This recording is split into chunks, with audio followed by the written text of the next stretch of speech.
we had the Chiefs running that pirouette play last year. This year they're doing behind the back passes. And I was struck by this because we're listening to the Steelers deal with the quarterback situation and whether the Eagles need a new head coach and the 49ers, what can they do after losing a Super Bowl? And here are the Chiefs playing football as though it's kind of a joke. It's so easy. And I'm wondering, have the Chiefs perfected football so dramatically that they can take things this lightly? No, I think what it is, football is easy. It's a kid's game.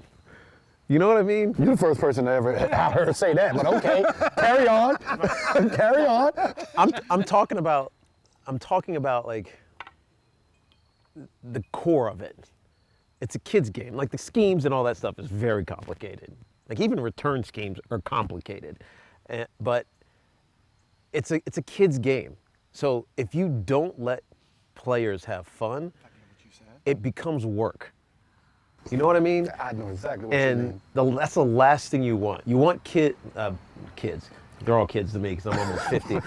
You want players to feel like they're playing the same game that they played when they were 12 years old and they meant nothing. And I think that's kind of what Kansas City feels like to me. It's, if you have an idea, let us know. Right? If you want to do something a certain way, let us know. We'll make it work. So you feel like you have ownership. And it's hard to do that when you're a coach because sometimes you feel vulnerable when you give players agency. And I think Andy Reid does that. And it helps them be loose all the time. I think he does that too because if you look at Patrick Mahomes, the big guns, right? Travis Kelce, Patrick Mahomes, Chris Jones, those guys work.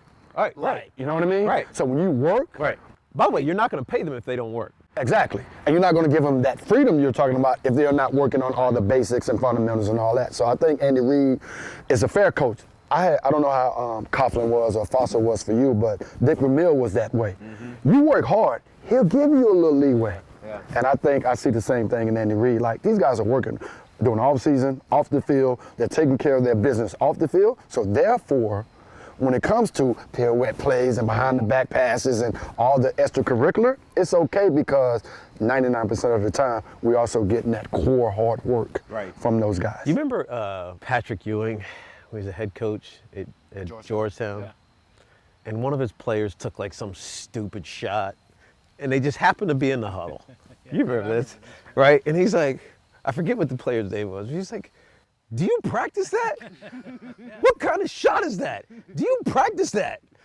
And clearly he didn't. But how many times have you seen Travis Kelce catch a hook or a curl or something and be like, look for the lateral? Yeah.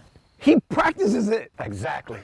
And that behind the back pass we saw, I'm sure you guys all saw it. You saw it all week. 5 times in practice. Exactly. There you go. They practice it. Yes. So they practice fun, which is awesome. It's like golf. You never should do a shot that you haven't practiced before. That's right. Same principle. Yeah, I don't listen to that principle, but it makes a lot of sense on paper.